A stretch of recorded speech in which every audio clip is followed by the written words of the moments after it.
Now I have the honor of inducting Jimmy Vass.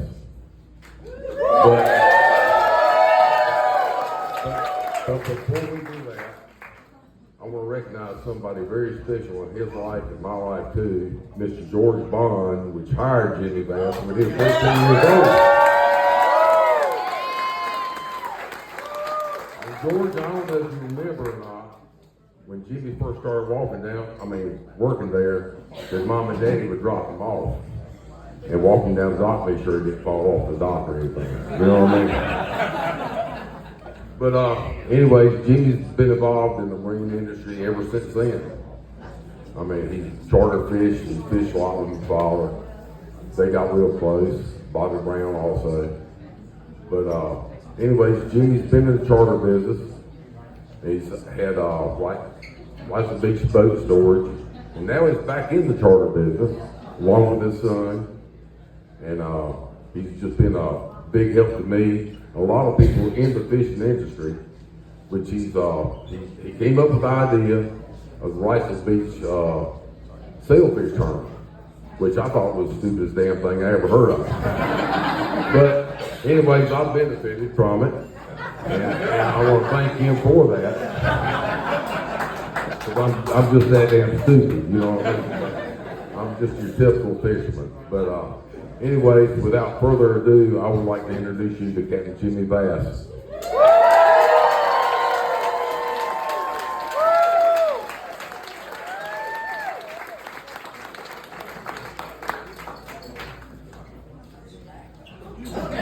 And Haywood, this guy has caught almost as many fish as you have. That's not impressive.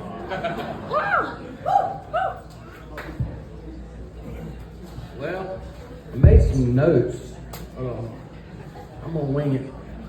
I've had a surprise visitor here today. So, got me? Y'all hear me now? Wow, I'm humbled, honored, blessed. I don't know what else to say. All my family, I want to thank my family. First of all, I want to thank my wife and my kids. My wife is...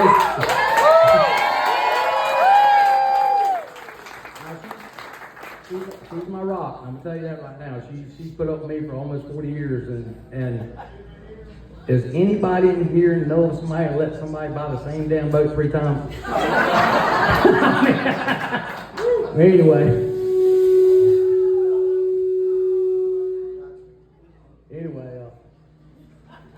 Anyway, I want to thank her for that, and thank my boys, and thank all my friends and my family here, my niece, my nephews, and everybody. I'm just really, really, really honored. I'm going to take a few minutes here, so I might go over my time.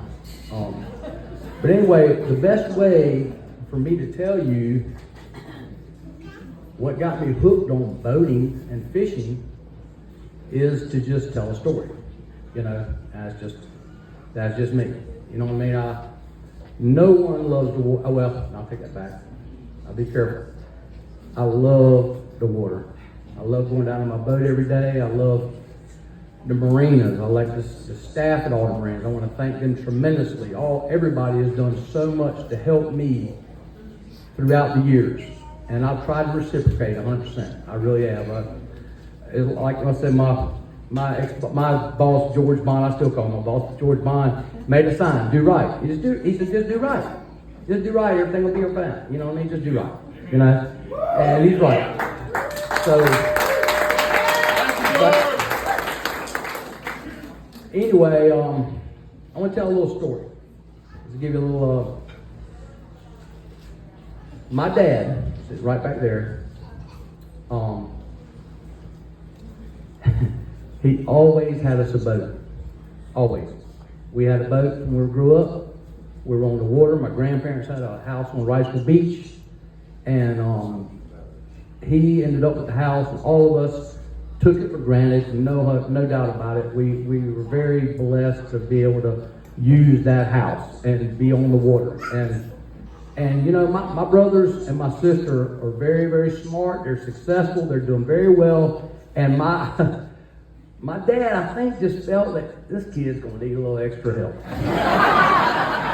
You know what I mean? I just think he knew it. He knew I was going to need. He was going to need a little extra help. And he's right. He's right. And I think him and George talked to each other behind my back. But anyway, my dad bought me a 12-foot aluminum john boat, V-bottom john boat, 6 horsepower Mercury.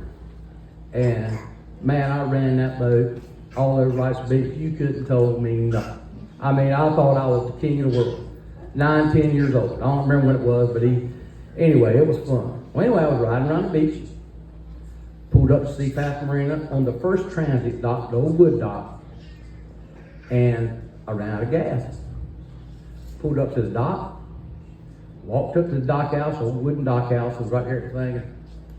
A lady walked out, she said, "What's the problem?" I said, "I run out of gas. I'm at the very end of your pier." She said, "That's no problem. So I'm gonna get you some gas." $3.25. I filled up a 6-gallon tank, a pint of Amigo oil, and a 6-gallon tank. Well, anyway, I said, "I don't have any money." She said, "That's no problem. Just come back and pay me when you get your money." No problem. I said, "I'm gonna go see my dad. We'll come back with the money." Anyway, so I ran around the beach, ran back to the house. I said, "Dad, I don't have any money to pay for this gas. You know what I mean? Will you help me out?" "Yeah, I'll help you out." He said, "You know what?" Pulled that boat up to the shore. He said, "Dadgum, I think a lawnmower fit in the front of that john boat." And hence mowing yards at Riceville Beach. And along with the little chapel on the boardwalk, he went down there and him and my mom spread the word around the beach. I went and started mowing yards. Brett Blizzard's yards, General Hines, and everybody I'd mow their yards for $5. I was like, $5, man. I took that lawnmower back there and hooked it back to the marina and filled the damn thing back up again. But it was just a way of rocking and rolling, you know. I mean, it was. But honestly, I'll tell you this right now. My dad, my brothers and sister and I, and my niece and nephews, he always had us a boat growing up, and he's like he saw it in me, that passion for the water, and I love the water, and he saw it, and he seized it, and he made it happen for me, and I love my dad, and he's my hero.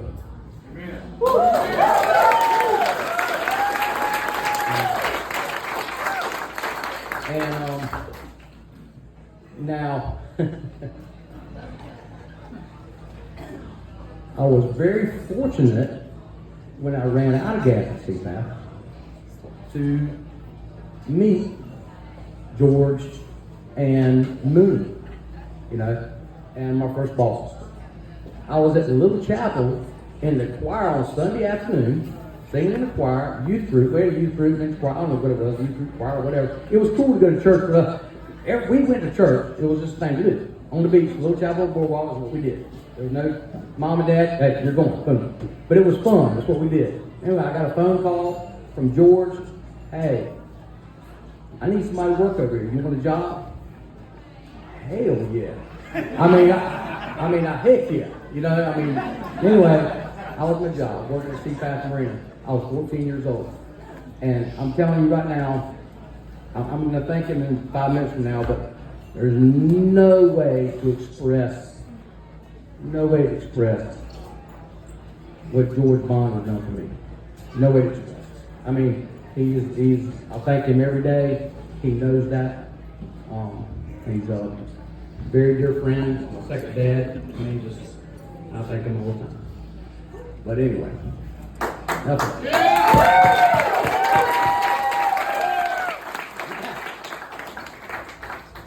The boating I was into it. I mean, I just loved it. I love riding around the beach. My best friends are here, and I've been very fortunate to go fishing, and I got addicted to boating, and I just love it. You know what I mean? But anyway, this is a good little story. I'm gonna go to another story. When I was working at Seapath, my buddy Les Edwards was making on the whipsaw. And one morning, I think it was about the time Suzanne started filling out her calendar that he didn't make it on a half-day trip. Anyway, so Captain Ed went up to George and said, "George, I need somebody to make for me. let Jimmy ride with me. I'd never been on a half-day charter. I've never been. It's my first trip. So I got on the boat. He said, look, you'll be fine. You don't look. Now, let me tell y'all something. And most of you people have never met Captain Ed, Robbie's dad. He was a character. He was a gentleman. He was a man of the sea. He loved it. And he loved me. I mean, we just hit it off. We hit it off. I talk about him all the time. I'm not getting emotional about it, but he talked about him all the time. But anyway, we took out the inlet. He said, get on the boat. I'll get you squared away when we go. We went out the inlet, took a left, headed to Dallas Rock. I think 9 miles, right, Rock? 9 miles. Headed down Dallas Rock. I said, Captain Ed. He said, pull me up to the wheel. He said, look. Put one down, rigger down 60, one down to 40, and put a rock lantern. We're going to go there and catch king mackerel when we come back. I said, okay. I was nervous as hell. I mean, I'm nervous.